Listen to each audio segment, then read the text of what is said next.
You're watching the Law and Crime Network. Aaron Keller along with you this afternoon. We're sorry we had a bit of a hiccup there, but we've been reviewing previous testimony in the Cloud 9 second-degree murder and attempted second-degree murder trial out of Florida. Meanwhile, we have an extremely special guest in studio today. Don't adjust your monitors. She is here in person. Cathy Russon, Law News's own, is not joining us by Skype for the first time ever today.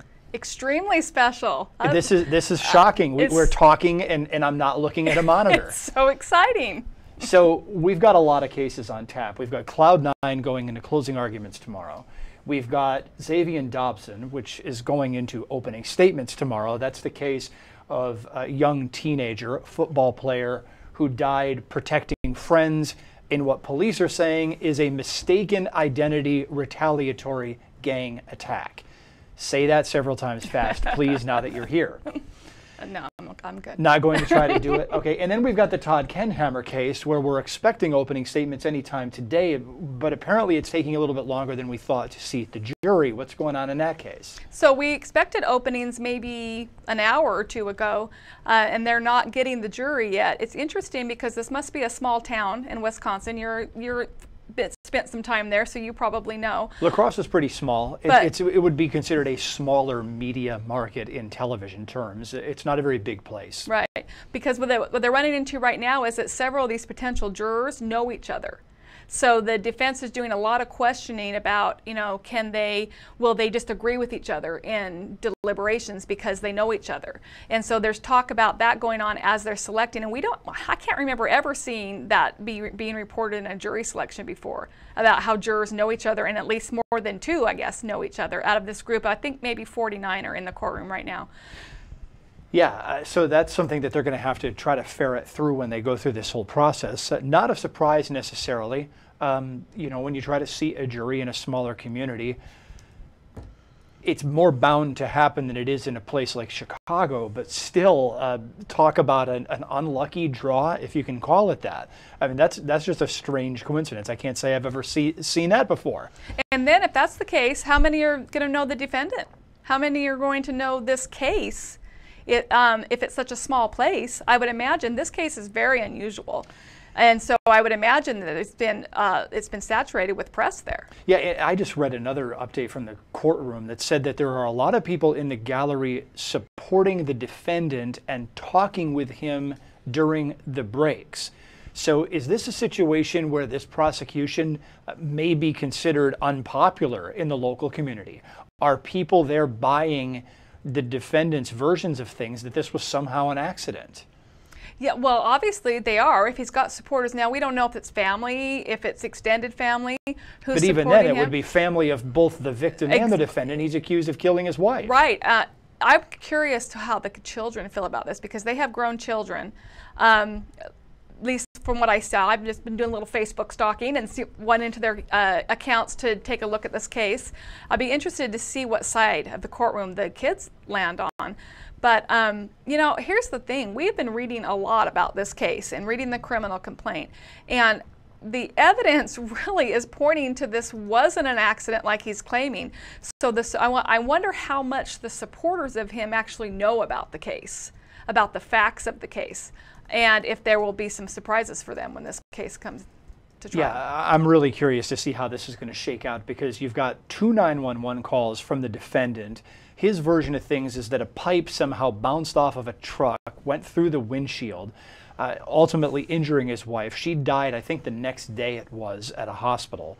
And yet there's been this reconstruction video that you and I were watching earlier off in the wings, where apparently it looks like prosecutors were throwing pipes out of vehicles to see if it was even remotely possible for one of the pipes to bounce in such a way that would allow it to pop up and wind up going through a windshield. And they're saying that this pipe is, what, 53 inches long? It's not like it's this massive pipe either. Yeah, it's not like it's a pipe that's 10 feet long that might come off the back of a truck and then sort of go end over end the way a pole jumper would hit a pipe into the ground and then bounce up the other way. It's not that kind of a pipe. I guess, is it in theory possible that if you take an infinite number of pipes and throw them off of an infinite number of trucks, that it could have happened Well, probably, but how probable is it?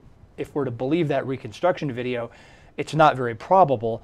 And then when investigators started drilling into this particular defendant's story, they weren't able to put the pieces together. Like, where's the truck? Where's the damage in the pavement to indicate that the pipe left a mark when it fell off the truck?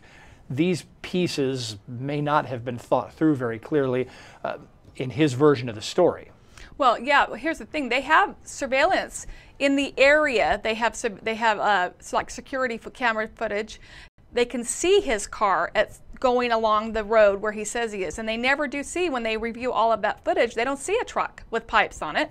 So there's that. Secondly, okay, let's say a pipe fell off, and let's say the freak accident happened and it went through the windshield. And he claims, we think, that it stuck into her throat and he had to pull it out. That because what we can read from the criminal complaint sounds like maybe that's it. And it turns out she does have neck damage, but the medical examiner says that's due to strangulation. So that's very interesting. But another thing against him is he said he pulled her out when he finally got the car stopped. He pulled her out and started doing CPR. Well, there was no glass shards anywhere on her or near her, and the glass shards were still sitting on the passenger seat like they should be, as if a body wasn't there when the windshield was broken. So there, there's a lot against him on this. Also, the pipe comes through.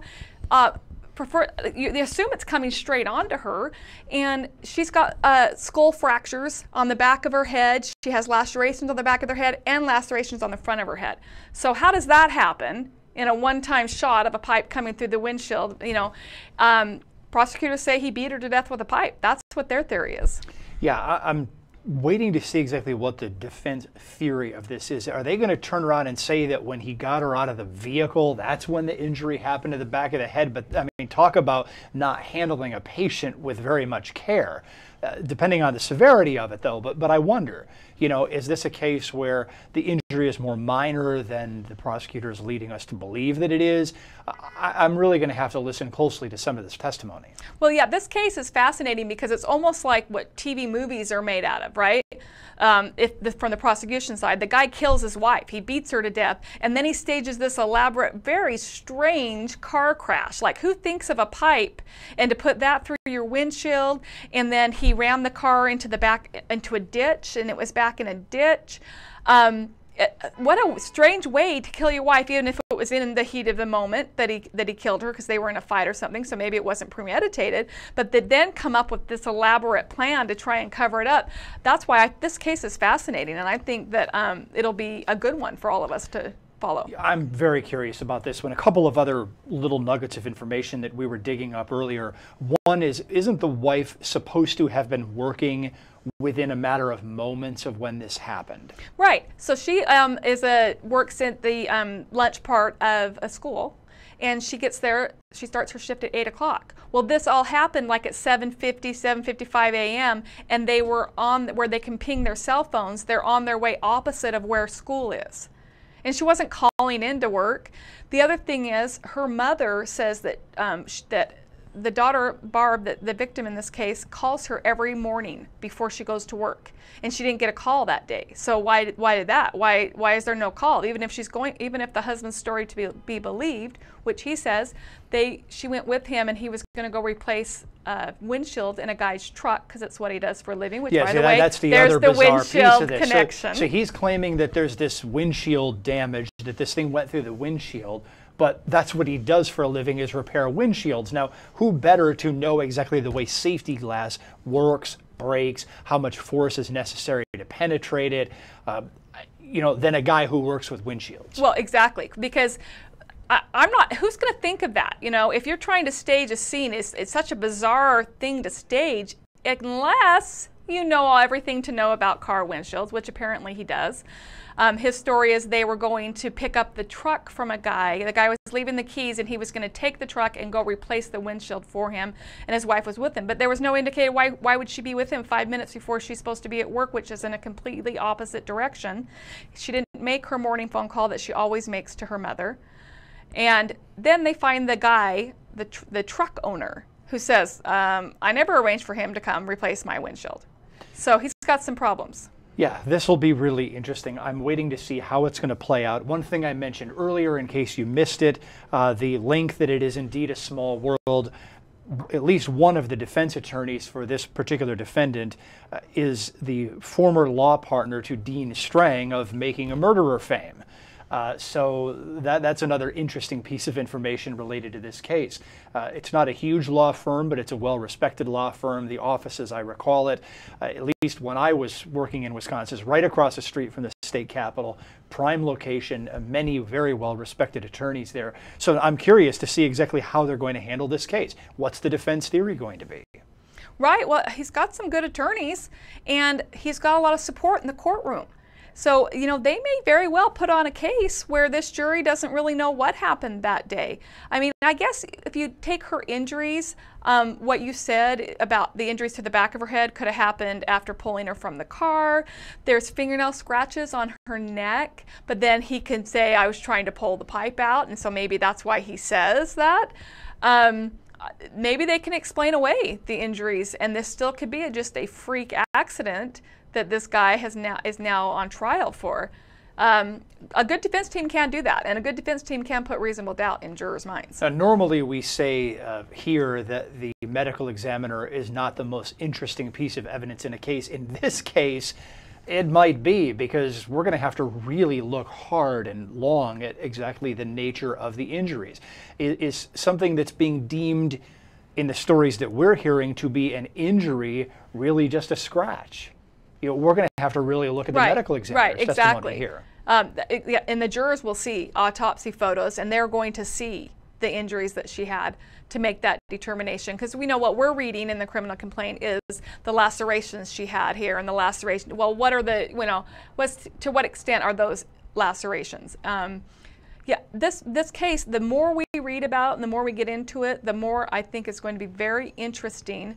I don't know if we're going to get openings today like we have thought the whole day we would, because it's taken them longer to get a jury than they expected. But it is in Central Time Zone, so there's still a possibility we'll see openings. Yeah, as soon as we get those openings, assuming that we're going to get them today, we will bring them to you live. In the meantime, let's continue reviewing testimony in the Cloud 9 case. We are waiting for closing arguments in that case. They should begin tomorrow morning. This is Ebony Yeomans, one of the additional eyewitnesses. Spell it for the court reporter, please. Ebony E-B-O-N-Y, Court reporter, please. Ebony E-B-O-N-Y, last name Yeomans, Y-O-U-M-A-N-S. And Ms. Yeomans, are you currently employed? Yes, ma'am. And where are you employed? At Avante. What is that? It's a nursing and rehab. Okay. How long have you been there? A few months. Okay. Do you live in Ocala, Marion County? Yes, ma'am. How long have you lived here in Marion County? All my life. Do you know a person by the name of Danielle Kendrick? Yes, ma'am. Describe your relationship with Danielle. That's my best friend. Okay. What do you call her? Does she have a nickname? Dee Dee? Okay. Do you know Nathaniel Kendrick? Yes, ma'am. And who is Nathaniel Kendrick to you? That's my best friend's brother. Okay. Did you previously have a dating relationship with him? Yes, ma'am. When? A few years ago. Okay. Do you know a person by the name of Maisha Barrow? I have heard of her name, but don't know her personally. Okay. Have you seen her around town before? I have. On multiple occasions? Yes, ma'am. Do you know a person by the name of Laquan Barrow, or Quan? Don't know him personally. Okay. Have you seen him before? I have. Do you see him in the courtroom today? Yes, ma'am. Can you please point to him and identify something that he's wearing? White shirt, blue tie. Let the record reflect the witnesses identified Laquan Barrow. The record will so reflect. Do you know somebody by the name of Gary King? I've heard of him. Okay. Have you seen him before? Yes, ma'am. Do you see him in the courtroom today? Black shirt, Okay. Black shirt. What kind of tie is he wearing? black and white tie. Regular tie? Yes, ma'am. Let the record reflect the witnesses identified Gary King. The record will so reflect. Do you know somebody by the name of Michael Eugene Smith? I've heard of him Have you seen him before? once. Once? The night of the Cloud 9 shooting? Yes, ma'am. Do you see him in the courtroom today? Yes, ma'am. Can you describe something he's wearing? Black shirt, teal tie. Okay. Bow tie? Yes, ma'am. Okay. Let the record reflect the witnesses identified Michael Smith. The record will so reflect. Did you go to Cloud9 Club on September 12th, going into the morning of September 13th of 2015? Yes, ma'am. Where were you before you went to the club? To my mom's. Who else was there with you? A bunch of family, because my nieces had came down. Okay.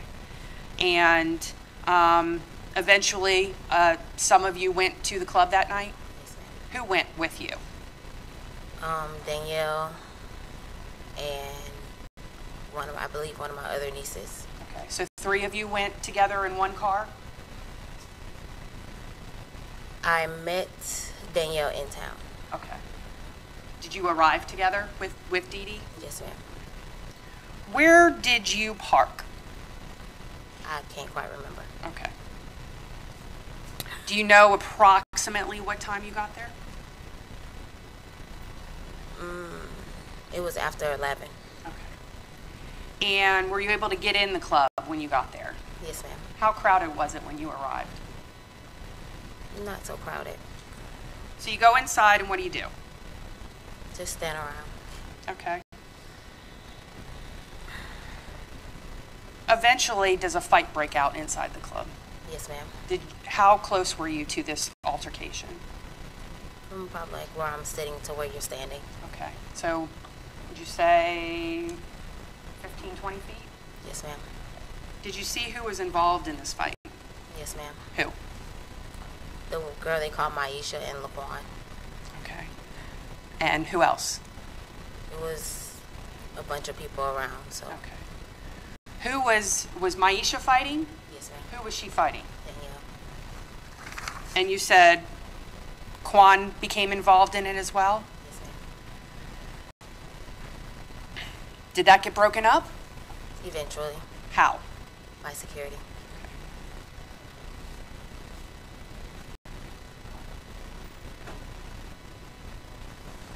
What happened with that group that was involved in the fight? They put him outside. Did you end up outside as well? Yes, ma'am. Describe to the jury what happened once the group and yourself was outside the club. A security guard was out there, and I was pretty much like, can you just make them leave so we can go, to like suppress the situation so nothing further would happen. And it was just a bunch of commotion going on outside. Did a fight start up outside the club as well? Yes, ma'am. Between who? Danielle and Maisha. Okay, so it started up again after they were outside. Yes, ma'am. Did LaQuan become involved in that as well? I can't quite remember. Did you see Nate at any time inside the club? Once. When you saw him inside the club, what was going on? Nothing, just passed him. Okay. Did you see him outside the club? Eventually. Okay. At the point in time that we were just talking about when Maisha and Danielle started fighting again, he was not outside? Okay. What was LaQuan doing when his sister and Danielle started fighting again outside the club? He was trying to get closer to the fight, Did he get close to the fight? not to get involved. Did you hear him say anything at this point in time? Yes, ma'am. What did you hear him say? He said he gonna wet a bitch. What does that mean to you? To me, that means he's gonna shoot somebody. Okay. And when you say wet, you're saying W-E-T? Yes, Wet? ma'am. Okay. After he said that, what did he do? He was just pacing back and forth in the parking lot. Okay. Where was all this going on in relation to the front door of the club? Like, right in the front. Okay. Like, as soon as you get out of the door.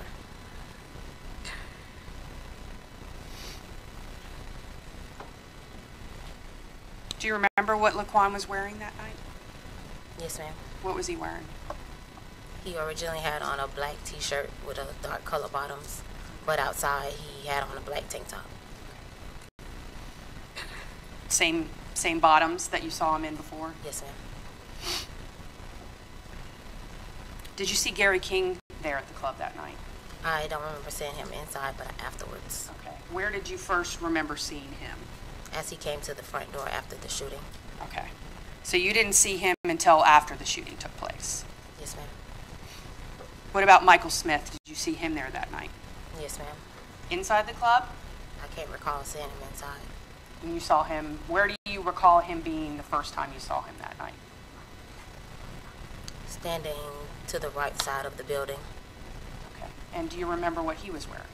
a white t-shirt and red basketball shorts, a white tank top.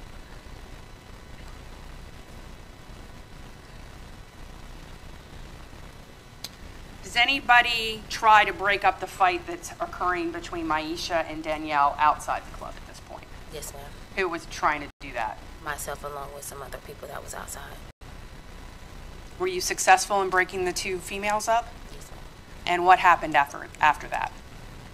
We was just pretty much trying to get security to just clear the parking lot. Were you trying to leave? Yeah. Were you trying to take Danielle with you? Yes, ma'am. Where was your cousin that you were there with? Was she out there as well? I can't remember where she was at the time.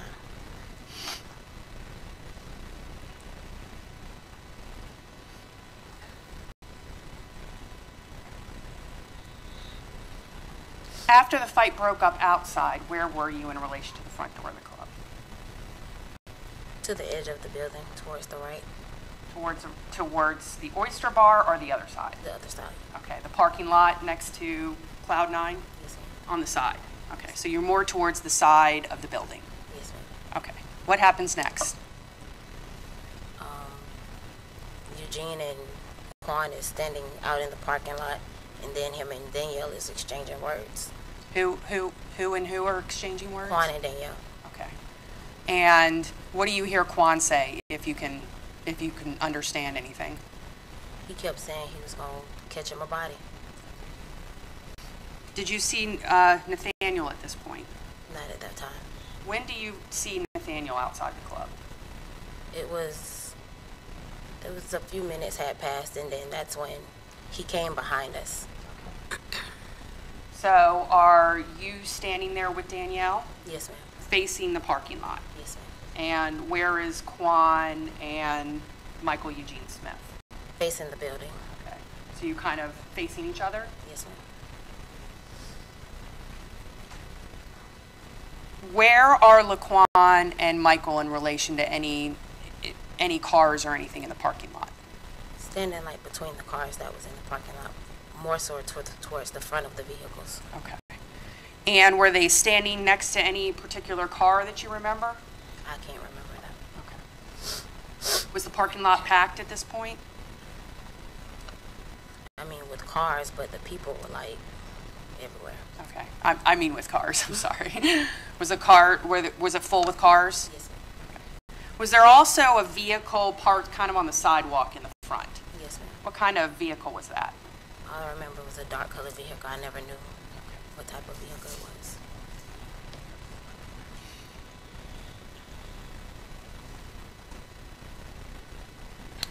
Did you see Laquan Barrow with a firearm that night?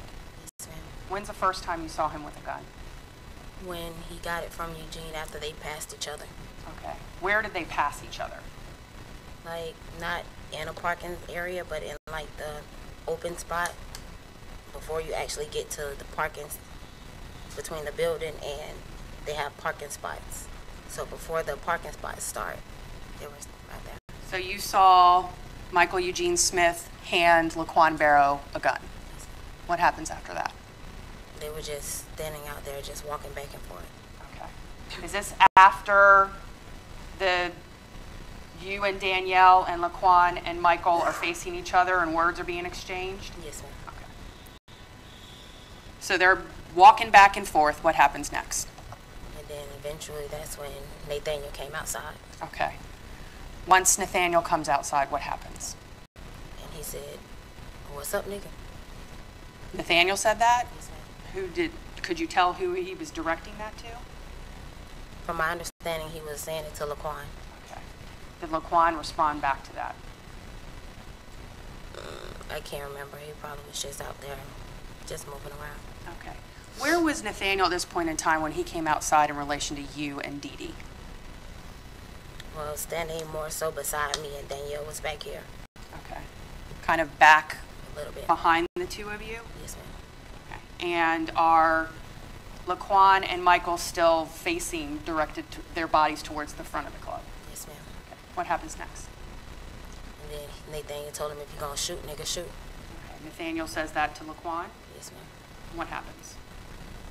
And they were just arguing back and forth, and then eventually shots started. Okay. Did you see who was shooting? Yes, ma'am. Who did you see shoot? I first seen the one that Laquan had, then when Michael leveled off and started shooting. Okay. So you saw both Laquan Barrow and Michael Eugene Smith shoot in which direction? Towards the club way. Okay. Who was standing there? Like towards it, like beside the club. Yeah. It was other people that I can see behind me, and then me, Nathaniel, and then Danielle was that way. So would you say that the three of you were closest to the two of them? Yes, ma'am.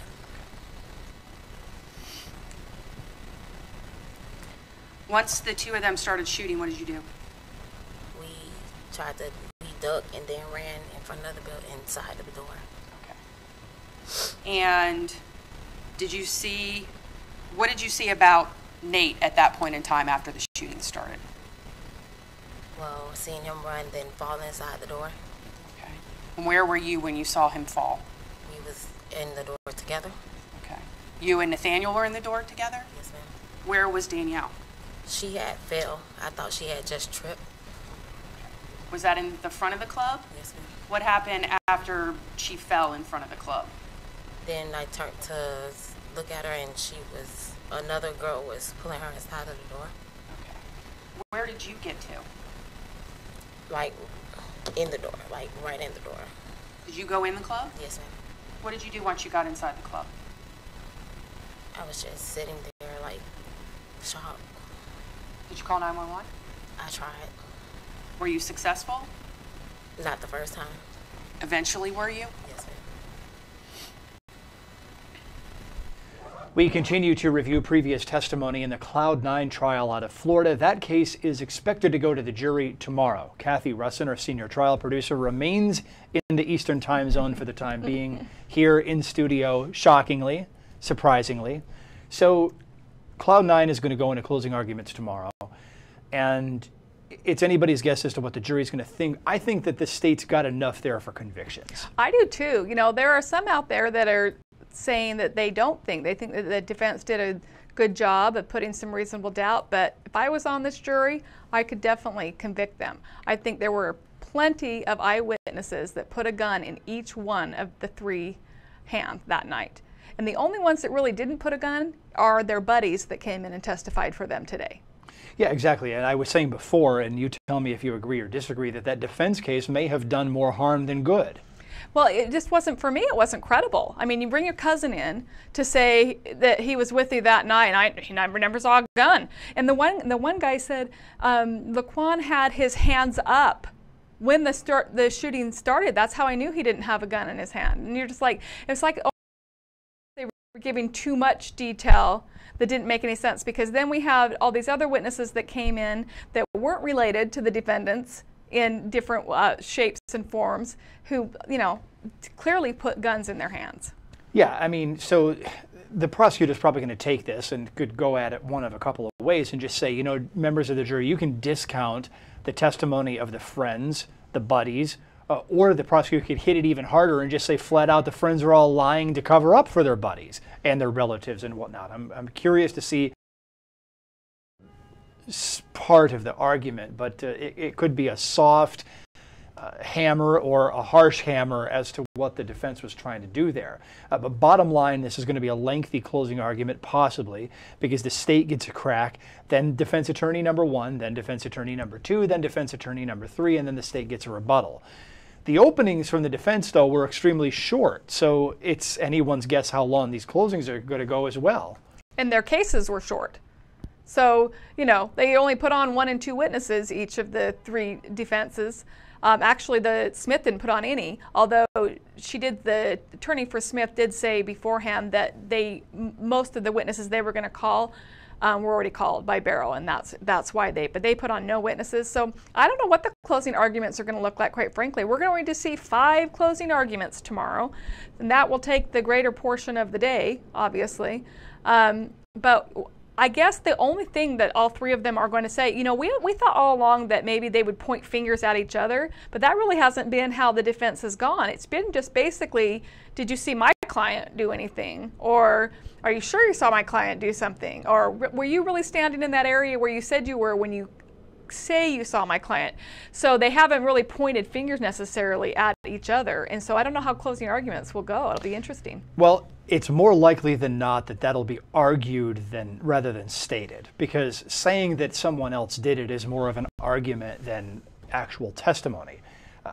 I'm sure that Smith and King will have their attorneys get up there and say, well, Barrow clearly was the ringleader of the shooting, hold him accountable. The witnesses who pointed the finger at my client either changed their story or were unsure of themselves, and therefore the state hasn't proven its case beyond a reasonable doubt. My supposition is that might be where they go, because again, the key to closing argument is you're getting nuggets of information on the record in evidence, and then you take those and run with them in the argument and just say, well, okay, let's take these facts that we were able to line up on the record and then make sense of them, argue with them. And that could be a possible strategy for Smith and King. Barrow, I think, is a lost cause. I don't see any jury not convicting him, because almost everybody is pointing the finger at him as a primary shooter. Look, I think for sure him. And yeah, you're right. Almost every prosecution witness put the gun in Barrow's hand, and he's the catalyst for why this happened. His sister and the other victim were fighting, and he jumped in there. Now, every witness has said that. Even his buddy today said that he was holding him back, giving him a bear hug and holding him back. So everybody pretty much puts Barrow as being the instigator of all of this. So I don't see how he gets away with this at all. And actually Smith too. And I'm going to tell you that I think Smith's antics in the courtroom are going to come back on him. All of his smirking and snickering and smiling, he faces the jury, where the other 2 defendants don't necessarily. That's true. So come on. That didn't help him for sure. And then Minnie put a gun in his hand. So King is the only one where we saw the least amount of witnesses. Where a lot of people said they didn't see him at all that night. But there were 3. Did we end up with 3? There were at least 2 that put a gun in King's hand. The jury might just call it good, come back with all guilty, and be on their way. To me, it goes back to there being 3 different weapons, and therefore a presumption of 3 different shooters. You know, the forensics indicated 13 bullets came from one gun, and I've been saying this all afternoon. 4 came from another gun, 4 came from yet a third gun. So the jury is going to look and say, well, the forensics is the disinterested evidence, and we got to line up 3 different people who pulled the trigger, and there they sit. There's stronger evidence against some than others, but well, of course the witnesses saw one primary shooter, because the forensics indicate there's one primary shooter. One person fired 13 of the bullets. But this is interesting, because all along I assumed that was Barrow that was the primary shooter with all the bullets. But we had at least one witness that testified that Smith unloaded his gun and just kept shooting and shooting and shooting until he couldn't shoot anymore. So it's interesting to me that it might be Smith that was the one that shot the most out of all of them. In the end, it doesn't really matter. You know, it doesn't matter who did. Yeah, I'm curious to see how the closings go in this case. We are also following a couple of other trials. The Kendhammer case out of Wisconsin, we thought opening statements were going to be today. Jury selection hit a snag, and it looks like they're going to get pushed off until tomorrow. Why is that? Well, it's just taking longer. One, they didn't, I don't know what they anticipated, but they really did think they were going to do openings, and now it's taking longer. There are jurors that know each other. It's just, the process is taking longer. Now, the judge is still confident they will get a jury today, but he will then just instruct them and send them home, and they'll have openings in the morning, which means we're going to have tomorrow closing arguments in 1 and opening statements in 2 trials. So we've got the third case we're following. That's the Xavier Dobson case out of Tennessee. That's the young football player who apparently, under the prosecution's theory, was shot and killed in a mistaken retaliatory gang attack, meaning there were some other gang-related shootings in the area at the time. The state's theory is that members of a gang thought that these people hanging out on a back porch were part of a previous shooting and opened fire on a group of 8 or 9 people on a back porch, and that person who was struck and killed was an unintended target. That it turned out nobody on the back porch was a member of a gang, and that the gang members got it all wrong and opened fire on the wrong people in retaliation for an earlier murder. Right, yeah. Gang members getting it wrong. I mean, that cost, first of all, they're going around shooting people, but secondly, look, this kid was just at his friend's house on the porch doing what teenagers do. He was there hanging out. Nobody was attached to a gang. And this Xavion was an excellent football player. He was a star at his high school. His coaches say he had no doubt that he would have been recruited into college. And senseless. And he died because the bullet started and he threw himself in front of 2 of the girls that were there. He saved those girls' lives. He's been stated that he's a hero.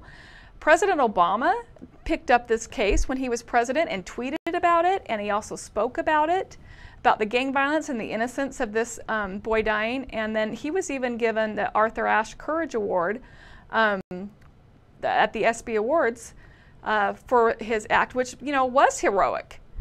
There were 4 shooters apparently, and then they go on later to do some more drive-bys, and one of them gets killed. So yeah, one of the possible suspects in the shooting of this 15-year-old sophomore, Xavion Dobson, winds up getting murdered later that night. So it leaves police with 3 suspects.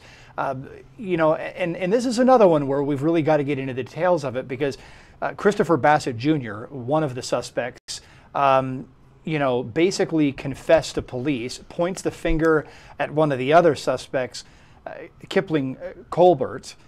And Colbert also apparently matched a description of somebody at the scene, confessed to a friend, and there's some text message evidence. I'm waiting to see how deep and complete it is.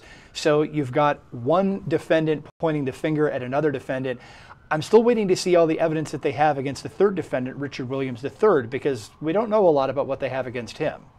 yeah, right. And the one that allegedly confessed, his defense attorney has tried very hard to get that thrown out, saying that he gave those statements before being Mirandized, but the judge is not throwing that confession out to our knowledge. I would need to hear more details to see exactly whether that stands, because you can confess as long as it's not in a what we call a custodial interrogation, and it's in. So if that confession happened before the point of a custodial interrogation, it wouldn't matter that he wasn't read Miranda. That stuff is really fact specific. So Cathy Russon, you'll be here in New York City through the week, so I'm sure we'll have you on set nonstop for the next 4 days. Well, it was great to be here. It was great to finally be here in person. Finally be here. So we're going to wrap up the broadcast today for now here on the Law and Crime Network with a reminder, as I always give everyone at this hour, that we are live from at least 9 a.m. until at least 5 p.m. with gavel-to-gavel coverage of trials. We have 3 big cases in critical junctures tomorrow, so be sure to join us tomorrow. For now, this is Aaron Keller, and for all of us at Law and Crime, have a good evening.